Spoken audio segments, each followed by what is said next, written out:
Buongiorno a tutti da Vicenza. Come ben sappiamo, anche la viticoltura sta affrontando una delle annate più difficili degli ultimi decenni.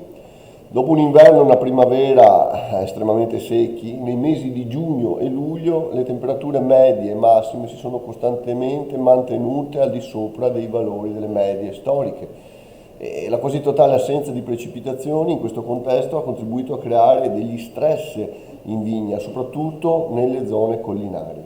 Il quadro è drammatico, in particolar modo per i viticoltori nelle zone collinari che non hanno accesso alle risorse idriche per l'irrigazione di soccorso.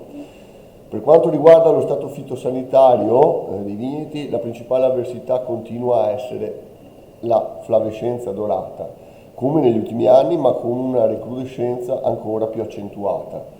Continua a causare seri danni agli impianti e le vigne giovani che hanno sostituito quelle estirpate dai viticoltori e sono tra l'altro tra le più penalizzate da queste condizioni climatiche estreme e dall'assenza di piogge.